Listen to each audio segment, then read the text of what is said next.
प्यारे नाजरीन, अस्सलाम वालेकुम।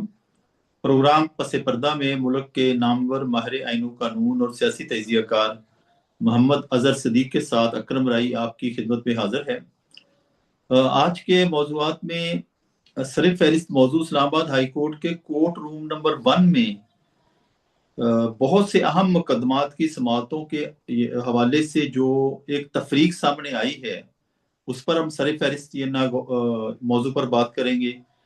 यूट्यूबर सोहराब बरकत को इस्लामाबाद ले जाया गया, वहां भी उनका 5 रोजा जिस्मानी रिमांड दे दिया गया। उनकी उनके हवाले से बात करेंगे। पीटीआई ने चेयरमैन सेनेट को खत लिखा है अपने चेयरमैन इमरान खान के बुनियादी इंसानी हकूक की खिलाफ वर्जियों का जायजा लेने के लिए। वो किन बातों का जायजा लेने के लिए लिखा है, ये हम अजहर सदीक साहब से जानेंगे। और वज़ीर पंजाब मरियम नवाज ने मोटरसाइकिल पर सेफ्टी एंटीना का लगाने की मुहिम का ऐलान भी कर दिया, जबकि इसके खिलाफ मुकदमा अभी हाई कोर्ट में जेर समाअत है।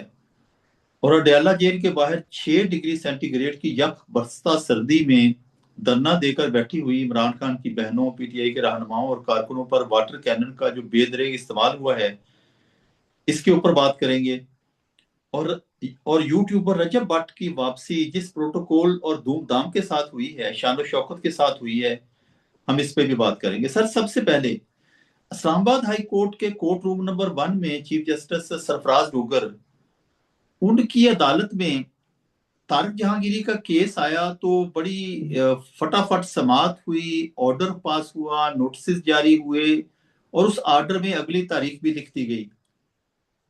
जबकि दीगर अहम मुकदमात में यानी कि ना वो इसके बिल्कुल बरक्स रवैया अपनाया हुआ है। ये दो पाकिस्तान क्यों हैं? बहुत शुक्रिया चौधरी साहब। वैसे तो पाकिस्तान में ये दो रवैया या दो पाकिस्तान, ये बात पुरानी हो गई है। अब इससे तो बात आगे चली गई है कि एक ही पाकिस्तान है, जो इनका पाकिस्तान। आम आदमी का कोई पाकिस्तान नहीं है, कोई हक नहीं है उसका, कोई इस्तेहकाक नहीं है उसका। हमारी अदालतें हमारी मर्जी, हमारी पार्लियामेंट हमारी मर्जी, हमारा निजाम हमारी मर्जी। हमारा अब ये मेरे पाकिस्तान, लिए, हमारा पाकिस्तान हमारी मर्जी। जी बिल्कुल ऐसा ही है, ऐसा ही है। ये कोई मायूसी की बात नहीं मैं कर रहा। मैं उस फैसले को देख रहा था। मिसाल के तौर पर इबरार हसन केस का जिक्र किया उन्होंने, जो मैं एक जिक्र कर लूं। फिर उन्होंने मलिक असद अली केस का जिक्र किया, फिर Sindh high court bar association का। अब ये इन सारे केसेस को उठाकर देख लें, ये मैं हैरान हूं कि इन केसेस का आर्टिकल 199(5) से क्या था। यानी ये तो अदलिया की आजादी के कॉन्टेक्स्ट में है। एक चीफ जस्टिस के अगेंस्ट इस तरह का action Sindh high court bar association में इफ्तिखार चौधरी साहब को काम करने से रोका था। वो सिंध हाईकोर्ट बार एसोसिएशन ने बहाल किया। मैं समझना है इस सारी चीजों को सामने रखते हुए, मलिक असद अली के केस में पता नहीं मैं रेलेवेंट पैरा कौन सा। मेरा तो सवाल बड़ा सीधा सा है, मैं अभी आपके सामने मैं निकाल लेता हूं तो ज्यादा मुनासिब होगा। आर्टिकल 199 ऑफ द कॉन्स्टिट्यूशन, और उससे बहुत सी चीजें सामने आ जाएंगी। जो हर्डल है मेरे लिए, जो हर्डल है वो वो हर्डल क्रॉस करना बड़ा जरूरी है। वो हजार इख्तलाफ रहा होगा, बहुत सी बातों पे बातें होती रही होंगी, लेकिन हमने तो हमेशा ये सीखा है आईन क्या कहता है। ठीक है ना जी।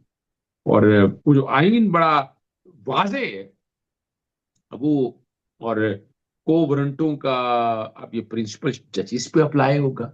जरा ये सोचने वाली बात है।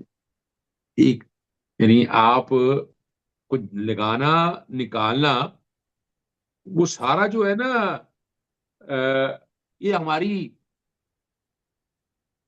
अब तो जजिस की अपॉइंटमेंट आपने देख ली है, पहले भी देख ली है। आपको पता है जुडिशल कमीशन लगाता रहा इनको, और उसी को जरा एक मिनट रुकिएगा जैसा, जरा मैं ना पहले पूरा आर्टिकल निकाल लूं, मैं चाहता हूँ। जी। In this article, unless the context otherwise requires, person include any body, politics or corporate, any authority or under the control of federal government or provincial government, and any court or tribunal. अब लफ्ज बड़ा वाजे तौर पर बड़ा clear, ठीक। Other than the Supreme Court, a High Court and or a court or tribunal established under a law relating to the armed forces of Pakistan and बड़ी वजाहत के साथ इसकी इतनी जबरदस्त इंटरप्रिटेशन आज नहीं बहुत से केसेस में हो चुकी हुई है कि आप हाई कोर्ट जो है ना, एक हाई कोर्ट एक जज के अगेंस्ट कोई एक्शन नहीं ले सकता। सही है ना जी। और तो बड़ी एक जजमेंट, बहुत सी जजमेंट है आज, एक नहीं कि बहुत सी जजमेंट इसके ऊपर आ चुकी है, और हम कोशिश करते रहेंगे उन चीजों को सामने लाते हुए। और इसमें मैंने उस वक्त भी बताया था कि इसमें अमाइकस क्राई अदालती मुआवन बैरिस्टर जफरुल्लाह की, इसमें साबका अटॉर्नी जनरल बहुत थे, उन सबको आना चाहिए था। फिर इसमें जल्दबाजी में सवाल आपने कि इतनी जल्दी क्या है कि 3 दिन के अंदर जो है ना जज साहब जवाब भी दाखिल करें और डेट भी मुकर्रर हो गई कि वही अदालत है या वही डिवीजन बेंच है, यूं ही ले लें कि जहां इमरान खान साहब की सस्पेंशन की दरखास्त ही नहीं लग रही है ना। अब ये सवाल तो उठता है ना, और ये सवाल उठना भी चाहिए इस कॉन्टेक्स्ट के हवाले से। और बहुत सी ऐसी चीजें जो आपने सारी देख ली हैं कि हमें इंसाफ फराहम करना है। इंसाफ सिर्फ होता हुआ नहीं, सिर्फ दिखता हुआ नहीं, होता हुआ भी नजर आना चाहिए। और आज तकलीफ है कि हम अदालतों को लाके आज कहां खड़ा कर दिया, हम आने वाली नस्लों को क्या दे के जा रहे हैं। अदलिया की आजादी और खुद मुख्तारी, आपने अपनी अदलिया की, यानी हाई कोर्ट जो है ना, वो ब्यूरोक्रेसी को बुलाया करती थी, वो एक पुलिस को बुलाया करती थी, एसएचओ को बुलाया करती थी, इन लोगों को वजीर आजम को बुलाया करती थी, सदर पाकिस्तान को बुलाया करती थी। ये नहीं हुआ कि हाई कोर्ट एक अपने जज को बुला रही, कि मैंने तो नहीं देखा इस सारे कॉन्टेक्स्ट के हवाले से। यानी और पाकिस्तान अदलिया की तारीख का ये पहला वाकया है। जी मैं इसको भले देखें, इफ्तिखार चौधरी के केस में ना सिंध हाईकोर्ट बार एसोसिएशन, बड़ी लंबी बहस हुई, मैंने बड़ी अटेंड की। इफ्तिखार चौधरी को काम करने से रोक दिया गया था और वहां तय हुआ कि अगर कुछ भी करना है आपने तो ये सुप्रीम जुडिशल काउंसिल ने करना है। जैसे काजी फाइसा का केस है, टैक्स का फ्रॉड, सारा कुछ सामने था, एक एक चीज सामने थी। हाँ, आपकी अदालतों ने वहां सुप्रीम जुडिशल काउंसिल को ही काम नहीं करने दिया। तो गौर करें, वहां ये नहीं था कि क्या होना है, वहां सुप्रीम, अब वजह क्या है, अब इसके ऊपर कौन सी कोर्ट बैठी हुई है, इसके ऊपर सबसे बड़ी अदालत, वफाकी आईनी अदालत, सुप्रीम कोर्ट से छोटी अदालत, और सूबाई अदालत से छोटी है। तो ये सूबाई अदालत जो है उसने ये सारा, अब बहरहाल सवाल उठ रहे हैं, उंगलियां उठ रही हैं, लेकिन किसी को फिक्र नहीं। सियासी जमातें या खुल के सामने आनी चाहिए, नहीं, यहाँ तो शायद पाकिस्तान तहरीक इंसाफ की सिर्फ वाहिद जमात है जो इस सारे हवाले से बात कर रही है। चेहरा खुल के सामने आ गया पीपल्स पार्टी का भी और बाकी जमातों का भी, और इस निजाम का दौरा, इस निजाम का दोहरा चेहरा भी सामने आ चुका हुआ है। और मैं फिर इस बात को, चैप्टर को क्लोज करते हुए बात आपके सामने बार बार दोहराता हूँ, पाकिस्तान तहरीक इंसाफ को इस मामले में खुल के सामने आना चाहिए। एहतजाज, जज से जुलूस, और यहां भी बड़ी सीधी सी बात बता दूं आपको, क्योंकि ये मामला है पब्लिक इंटरेस्ट का, मफाद आमा के हवाले से। और मैं इस चैनल के तवज्जो से दरखास्त करूंगा जुडिशल कमीशन के मेंबरान, बाकी तो नहीं आना, बैरिस्टर अली जफर का और बैरिस्टर गौहर का, कि दोनों इसके अंदर चाहे फ्रीक बने इस मामले में। खुल यानी आप नहीं बचाएंगे तो और क्या होगा, या सिर्फ इसी नोटिस लेने के ऊपर इस्तीफा दे देना चाहिए आपको कि ये निजाम सारा गला सड़ा निजाम है और इसका हिस्सा नहीं रहना चाहिए। ये मीडिया में खबरें आई हैं कि जो मौजूदा सुप्रीम कोर्ट बार एसोसिएशन के प्रेसिडेंट हैं वो उनको सुप्रीम ये जो चीफ जस्टिस सरफराज डोगर हैं ये तलब करके पूछ रहे हैं कि ये वहाँ इम्तिहान देते रहे हैं क्लास में उनके, वो वहाँ पे ये ना लॉ की डिग्री के दौरान जेरे तालीम रहे हैं, तो ये ना दूध का दूध और पानी का पानी हो जाएगा और वो झूठ नहीं बोल सकेंगे हारून रशीद साहब के, यानी कि ना ये किस्सा असल क्या है कि ये तालिब इल्म थे या नहीं थे। चौधरी साहब, मैं, हमारे दोस्त हैं अपना ना शाहिद हुसैन, आपको पता है वो कराची को कवर करते हैं, ये बहुत सहाफी हैं। अच्छे साफी हैं, बहुत अच्छे साफी हैं। मेरा बड़ा प्यार है उनके साथ, बड़ा ताल्लुक है। अगर आपको मैं याद करा दूं, बल्कि उन्होंने कल जो है बाकायदा जो है ना एक इंटरव्यू किया था। मैं वो इंटरव्यू सामने मैं रख देता हूँ। इंटरव्यू उन्होंने बाकायदा जो दोस्त हैं, यानी जो साथ क्लासें पढ़ते रहे हैं, अपना जस्टिस जहांगीरी साहब के साथ, उनका किया था। और उन्होंने वो बाकायदा ट्वीट भी किया और लगाया भी। ये भी मैं बता दूं आपको, उनका नाम है इसहाक एडवोकेट।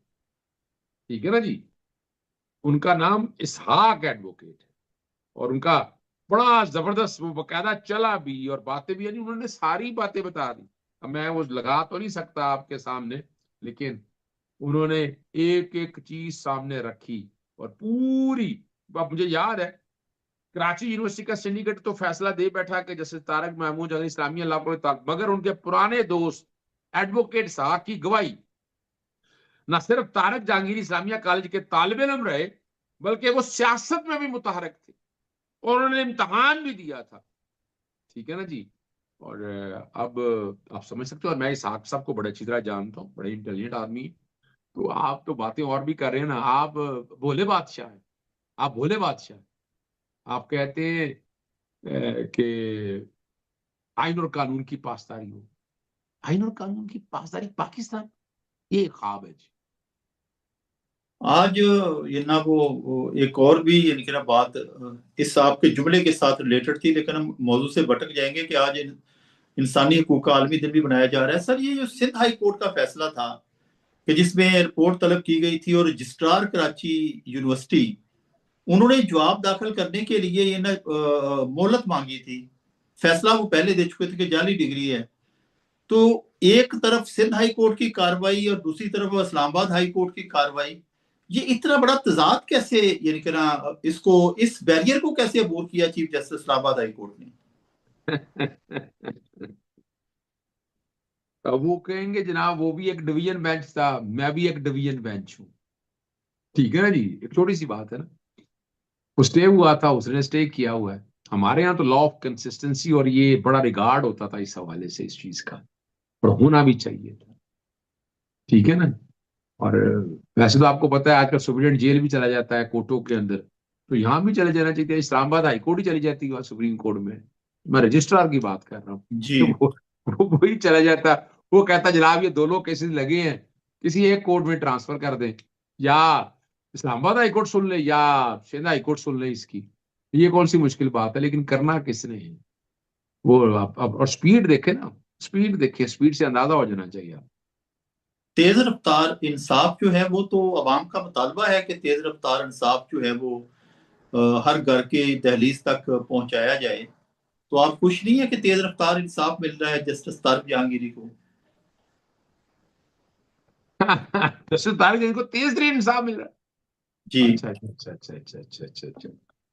ये चंद लोगों को मिल रहा है। ठीक है ना जी। और जिन लोगों को मिल रहा है हर एक को पता। तो प्यार है किसी और का, चाहता कोई और है, तो तलब है किसी और की, बस आगे नहीं मैं कहना चाहता। ठीक हो गया सर। ये आपकी इस एक शेर से ही हमारे नाजरीन समझ लेंगे कि आप क्या कहना चाहते हैं। सर, ये आज़ादी इजहार, इसका ये ना हफ्ते पहले ये ना वो आलमी दिन भी बनाया गया कि यूट्यूबर सोहराब बरकत की मुश्किलात खत्म नहीं हो रही। पहले लाहौर में रिमांड, और अब इस्लामाबाद में भी उनका रिमांड दे दिया गया। उनसे बरामद क्या करना है सर? तो ये सब आपको याद है, मैं पहले दिन से एक बात कह रहा हूं, और आपने अभी तक हमारी ना सियासी जमातों ने ये बात समझी। यानी अगर फर्ज करें ऐसी को बात हुई थी, एक मुकदमे से ज्यादा दफा मुकदमे में मतलूब थे, तो ये सारों में गिरफ्तारी, एक मुकदमे में गिरफ्तारी, सारों में गिरफ्तारी तस्वर होनी चाहिए। लेकिन यहाँ नहीं हो रहा, और ये एफ आई ही है। पहले में भी एफ आई है, अब भी एफ आई है। और कई दफा तो ऐसे होता है कि रिमांड में डिस्चार्ज कर देती है कोर्ट। यानी मुझे याद है किसी ने मेरे से रब्ता किया यूनाइटेड सीसीडी के डर से कि कहीं खुदा ना खास्ता मार ना दे, तो उन्होंने वो अपना एक में तो गिरफ्तारी डाल दी और वहां जुडिशल करा लिया, तो साथ ही एक और केस में गिरफ्तारी डाली, वो अदालत ने उसमें से डिस्चार्ज किया। लेकिन दूसरी तरफ आप दूसरा रुख भी तो देख रहे हैं ना, एक तरफ सराह बरकत है, एक तरफ डक्की बाई है, डक्की बाई आप। और मैं पहले दिन से जब गिरफ्तारी हुई थी, जो तरीकाकार चल रहा था नजर आ रहा था। और आपको पता है वहां अपना आने वाले दिनों में ये सारे इकट्ठे निकलेंगे आपके सामने, यानी रजब सही भी आएगा। है। भाई को तो बिग ब्रदर जो हैं वो फरिश्ता बनकर आए, तो सोहराब बरकत के पास भी क्या हम ये दुआ करें कि इनके पास भी अल्लाह ताला बिग ब्रदर को भेज दे फरिश्ता बनाकर, ताकि उनकी मुश्किलात जो हैं वो खत्म हो जाएं। देखिए, अगर यहाँ अदालतें जिंदा होती हैं तो किसी बिग ब्रदर की जरूरत नहीं थी। अदालतें अगर इंसाफ फराहम कर रही हो तो किसी बिग ब्रदर की जरूरत नहीं। और अगर बिग ब्रदर ने यही काम करनी है तो फिर क्या कहा जा सकता है? देखिए ना, फिर तो आपने खुद ही सरेंडर कर दिया इस निजाम के सामने। अगर जमहूरी रवायात है तो जमहूरी रवायात की कदर करनी चाहिए। और फिर नजर भी आ रहा था क्या होना, प्रमोट किया। देखिए आप चीजों को समझा करें कि सबसे पहले खबर किसने दी, फिर किसने आया, फिर कौन आ रहा है, कौन मिल रहा है, कौन देख रहा है, कौन कर रहा है। अब तो सारा कुछ सोशल मीडिया। देखिए ना, यहाँ अगर टीवी चैनल्स की हद तक बात होती तो आप तक सच नहीं आना था सामने। यहाँ सोशल मीडिया, यानी आप बता सकते हैं मिनटों में उस चीज की हकायक तक ले जाता है। हकायक तो अब सारे सामने आ चुके हुए हैं। और शायद सिर्फ इसीलिए शायद इसीलिए सोशल मीडिया बहुत ज्यादा चुपता भी है, जेर अताब है। ये बिल्कुल ऐसा ही है ना। अब ये सोशल मीडिया को कोई कंट्रोल करने की कोशिश पूरी की, लेकिन नहीं हो सका कंट्रोल। बड़ी कोशिश की, बड़ा डराया धमकाया, कवानीन में तरमीम की, उठाया गया लोगों को, लेकिन बड़ा मुश्किल है। अब तो वो आपको पता है ये बहुत बड़ा वेपन है। और अब अगर ये कहा जाए कि इसके बराबर वो लोगों जिनकी फॉलोइंग बहुत ज्यादा है, जिनको लोग देखते हैं, उनसे कोई बयानिया बनाया जा सकेगा तो वो ख्वाब है। वो वक्ती तौर पर तो आपको नजर आएगा, और जो इस तरफ जाएगा वो आप उसका हाल देख लेंगे। और मैं तो आज भी समझता हूँ कि सारे मसले में आइन और कानून की हुक्मरानी कायम करते सारे मसले हल हो जाएंगे। लेकिन इस तरह की जो बातें आप करेंगे ना, ये मैंने अभी कहा था, ये लाइबिलिटी सारी हुकूमत अपने जिम्मे ले, एस्टेब्लिशमेंट के जिम्मे जो ट्रांसमिट हो रही है या चीजें आ रही हैं। पहले तो छुप छुपा के सारा कुछ होता था, लेकिन अब ये अगर किसी ने फैसला कर लिया तो फिर फेस तो उन्होंने नहीं करना है। आपने डक्की बाई का जिक्र किया तो आगे मौजू आ रहा था, वो उसको पहले ले आते हैं, रिलेटेड है हमारे, कि रजब भट्ट और नानी वाला वो भी धूमधाम से इंग्लैंड से पाकिस्तान पहुंचे हैं, और उनको बड़े प्रोटोकॉल के साथ इस्लामाबाद एयरपोर्ट से अब्दुल अलीम खान के दस्ते रास्त ने वेलकम किया। और जिस गाड़ी में उनको इस्लामाबाद हाई कोर्ट में पेश किया गया वो बगैर नंबर प्लेट के थी, और Islamabad high court red zone में वाकई है, यानी रेड जोन में किसी ने बगैर नंबर प्लेट की गाड़ी को नहीं रोका, और वो इस्लामाबाद हाई कोर्ट में पेश किए गए। क्या तो कहेंगे इस सर? सब तो इस सब उस पे तो देखे ना, इस पे हमारे दोस्त अब आप जो इस्लामाबाद में साफी हैं उन सब ने बता दिया, दिखा दिया। ये सोशल मीडिया ने दिखाया ना, टीवी चैनल पे तो शायद चलने नहीं थी, गाड़ी भी नहीं आनी थी, नंबर प्लेट भी नहीं आनी थी। अब तो ये रजिस्ट्रार इस्लामाबाद हाई कोर्ट को बताना चाहिए ना कि ये गाड़ी किसकी थी, कैसी अंदर आई। अब तो मैं बासियत वकील, मैं नहीं गाड़ी ले जा सकता अंदर। I can't park my car. मुझे बाहर उतारनी है और जाना है, और उस गेट से आ सकता हूँ, मैं दाखिल भी हो सकता हूँ, मैं पैदल आ भी सकता हूँ, और मेरी गाड़ी नहीं जा सकती अंदर वहां। और बगैर नंबर प्लेट की गाड़ी इस्लामाबाद में सड़कों पे फिरे तो सवाल तो उठेंगे ना। और वो और रेड जोन में, फिर रेड ब- जोन में। तो बहरहाल बहरहाल फिर तो सेफ सिटी। अब इसका जवाब क्या दें हम क्या दें? अब तो सेफ सिटी हमारा, हमारी मर्जी जनाब। रेड जोन हमारा, हमारी मर्जी जनाब। लेकिन अदालतें। लेकिन ये सहूलत मुल्क के साबिक वजीर आजम को नहीं दी गई, कि जब उनकी तरफ से उनके स्टाफ ने दरखास्त की कि वजीर आजम इमरान खान, साबिक वजीर आजम इमरान खान की गाड़ी को इस्लामाबाद हाई कोर्ट की अंदर पार्क यानी आने की इजाजत दी जाए, तो उनको इनकार कर दिया गया था। और एक एक यूट्यूबर जो है रजब भट्ट, उसको ये ना अलाउ कर दिया गया। ये इस तजाद को आप कैसे ये ना देखते हैं? अच्छा देखिए, मैं आपके सामने एक बड़ी वजाहत के साथ बात रख दूंगा आपको। तजाद, बहरहाल ये हर एक को पता है कि कौन है, किस तरह है। लेकिन सवाल ये है कि ये माजी, यानी आप यूं कहें आपकी हिस्ट्री बन रही है, और ये हिस्ट्री रिकॉर्ड पे रहेगी। और जो कुछ हो रहा है ये असल में तो ये पार्लियामेंट के अंदर बैठ के पाकिस्तान तहरीक इंसाफ को ये सारी डिस्कस करनी चाहिए, वहां बताने चाहिए। आए, आप जमहूरियत की बात करती हैं तो ये क्या है, जरा सवाल डालें ना, वहां वहां सवाल जवाब। बिल्कुल सही बात है कि पीटीआई को अपनी पार्लिमानी सलाहियतों का इजहार करते हुए हुकूमत को कम से कम जवाबदेह बनाना चाहिए कि ये दोहरा मेयार क्यों सामने आ रहा है। सर, आलमी दिन जो है इंसानी हकूक का मनाया जा रहा है और पीटीआई ने चेयरमैन सेनेट को याद दहानी करवाई है अपने चेयरमैन इमरान खान, बानी चेयरमैन इमरान खान और साबिक वजीर आजम पाकिस्तान इमरान खान और उनकी अहलिया के बुनियादी इंसानी हकूक की खिलाफ वर्जियों के हवाले से और मुतालबा किया कि एक पार्लिमानी कमेटी कायम की जाए। लड़ाई की होती नहीं होती। आप क्या समझते हैं सर कि चेयरमैन सेनेट इस पे रिस्पॉन्ड करेंगे? अच्छा नहीं, आप इंसानी हकूक की बात कर रहे हैं, बुनियादी हकूक, अच्छा अच्छा अच्छा, ये गालिबन अफ्रीका की बात करते हैं, नहीं, क्या पाकिस्तान की बात कर रहे हैं? उसमें आपकी शोएब उन्होंने साहब, आर्टिकल 25 तक जो बुनियादी इंसानी हकूक हैं वो मेरे ख्याल में शायद वो किसी खुशफहमी में उनका ये ना जहन में रखते हुए ये मुतालबा किया है। शोएब साहब देखें, पाकिस्तान में इंसानी हकूक सिर्फ नाम के हैं। 3.5 साल में बुनियादी हकूक का कितना अमल दरामद हुआ, एक एक चीज आप सब लोगों ने आंखों से देख ली है, हर चीज सामने नजर आ रही, सब कुछ दिखता है। ये सवाल फिर उन सियासी जमातों से, ये पार्लियामेंट में सवाल उठना चाहिए। आप अंदाजा लगा लें कि अभी तक अपोजिशन लीडर तो डिक्लेयर ना करा सके। आप वो जो रिपोर्ट कौमी असेंबली के अंदर जो कुछ हुआ, आप वो कुछ ना कर सके, तो आप चले हैं बुनियादी हकूक पर अमल दरामद के लिए और पार्लिमानी कमेटी का कहा बनाने के लिए। लेकिन किसने, अगर चले बना दी, चले मान ले बना दी, पार्लियामानी कमेटी बन गई, पार्लियामानी कमेटी को जेल में दाखिल कौन होने देगा? इमरान खान से मिलने का देगा? आपकी पार्लियामेंट की हैसियत क्या? यहां तो अदालतों की हैसियत कोई नहीं रह गई है, तो इस क्या पार्लियामेंट की पार्लिमानी हैसियत। कमेटी पार्लिमानी कवायद के तहत जेलर जो है अटियाला जेल का उसको तलब नहीं कर सकती वहां जाने की बजाय? जी तलब कर लेगी, फिर क्या हो जाएगा, वो आ जाएगा, फिर क्या करेंगे आप, क्या करेंगे आप? इनके पास कोई तादीबी अख्तियारात नहीं है पार्लिमानी कमेटी के पास? तो साहब, अब मखौली हैं आप, मजाक अच्छा करते हैं। यहाँ सबसे ज्यादा ताकत थी अदालतों के पास, वो कुछ ना कर सकी, तो पार्लियामेंट क्या करेगी? पार्लियामेंट सिर्फ आपको शक्ल दिखाएगी, दैट्स ऑल। बड़ी सर दर्दनाक सिचुएशन है जो आपकी यानी कि ना ये गुफ्तगू से सामने आ रही है कि अदलिया बेबस है, पार्लियामेंट बेबस है और सियासी जमात पीटीआई जो है उसको किनारे लगा दिया गया है।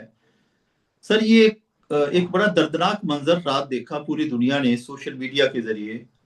नेशनल मीडिया ने तो क्या दिखाना था कि अडयाला जेल के बाहर 5 या 6 डिग्री सेंटीग्रेड ये ना दर्जा हरारत था और इस यख बस्ता सर्दी में साबिक वजीर आजम इमरान खान की बहनें जमीन पर बैठी हुई इंतजार कर रही हैं मुलाकात की इजाजत की और धरना देकर बैठी हैं कि हम मिले बगैर नहीं जाएंगी। और फिर यकायक रात के यानी कि ना आधी रात के बाद वाटर कैनन जो है इस्तेमाल की गई और वो बड़ा दर्दनाक मंजर था कि जो ये ना खवातीन की जो हालत थी, काफी खवातीन को चोटें भी आई, कुछ मर्दों को भी चोटें आई।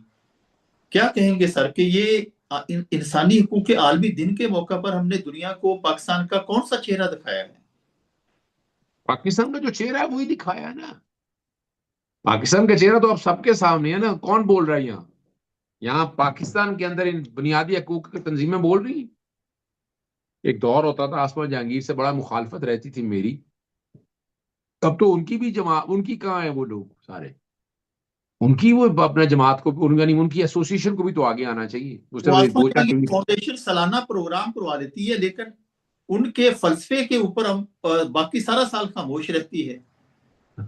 वो याद है, वो एक औरत मार्च भी होता था, हाँ जी, एक तलबा तंजीमें भी होती थी, बिल्कुल ऐसे ही ठीक है। है ना जी? वो सारी तो आपको समझ आ गई है ना, कहाँ है किधर है। तो ये अब, ये तो अब देखे ना, ये तो अब काम है अक़वाम मुत्तहिदा का, एमनेस्टी इंटरनेशनल का या उनका कि इसके ऊपर वो नोटिस लें और कोई एक्शन लें। वरना यहाँ कोई देखिए, बात फिर वही है, आपको ये जो कुछ जाती हुई बॉर्डर कैनन के साथ जिस तरह मामला हुए, आपको तस्वीरें एविडेंस लेके, वीडियो लेके कि जनाब ये इस्लामाबाद हाई कोर्ट में कंटेम्प्ट में जाना चाहिए कि जनाब ये मिलने नहीं दिया गया, लेके जाए आप, रिकॉर्ड बनाए आप। किसी वक्त ये रिकॉर्ड काम आएगा आपके, लेकिन समझाए कौन? मैं तो बार बार बात करता रहा। पीटीआई के ऑफिशियल अकाउंट से ये ना इस वाक़े की वीडियो लगाकर और उसमें टैग करके अक़वाम मुत्तहिदा की ह्यूमन राइट्स कमीशन को और यूएनएचआरसी को और बीबीसी वर्ल्ड को और सीएनएन आई को मुखातब करके इस वाक़े की तफसीलात ये ना बयान की गई हैं। क्या आप समझते हैं कि ये अदारे, अगर पाकिस्तानी अदालतें नोटिस नहीं ले रही तो ये अदारे कुछ नोटिस लेंगे? देखिए, असूली तौर पर तो बनता है और उनको नोटिस लेना भी चाहिए, लेकिन मैं आपके फिर सामने भी बहुत आलमी पहले बता कानून चुका बनाया था जा रहा है। कि सितंबर होगा, नवंबर के बाद आपने हालात देखे, आप किधर जा रहे हैं वो भी आप समझ लें, बातें भी सारी वाज़ेह हैं। अगर इस पे कोई नोटिस लेगा तो बड़ी बेहतरी की तरफ जाएगा, लेकिन लग ये रहा है कि ये भी अब खामोशी से बैठे हुए हैं जी। ये भी लग रहा है कि खामोशी से बैठे हुए हैं, और ये भी लग रहा है कि पाकिस्तान की स्टैब्लिशमेंट और आलमी स्टैब्लिशमेंट भी जैसे सेम पेज पर आ गई हैं। क्या सर ये ऐसा महसूस नहीं हो रहा सर आपको? देखिए, मैंने अब ये असूली तौर पर जो समझना है ना, ये बैनुल अक़वामी इदारे किसी के एस्टेब्लिशमेंट के अंडर कंट्रोल नहीं है, ठीक है ना जी। लेकिन अब ये साबित इन्हें करना है, इन इदारों को साबित करना है वो क्या कहते हैं।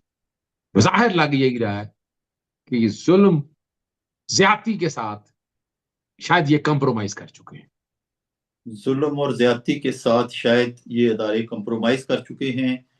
अजहर सदीक साहब के इन चशम कुशा अल्फाज के साथ आज के प्रोग्राम का इख्तिताम करते हैं। इंशाअल्लाह ताला कल नए मौज़ूआत के साथ आपकी खिदमत में दोबारा हाजिर होंगे। हमारे चैनल को सब्सक्राइब कीजिए, लाइक कीजिए, शेयर कीजिए, ताकि अजहर सदीक साहब के बेलाग, बेखौफ और बेबाक तजिए आप तक पहुंचते रहें। खुदा हाफिज।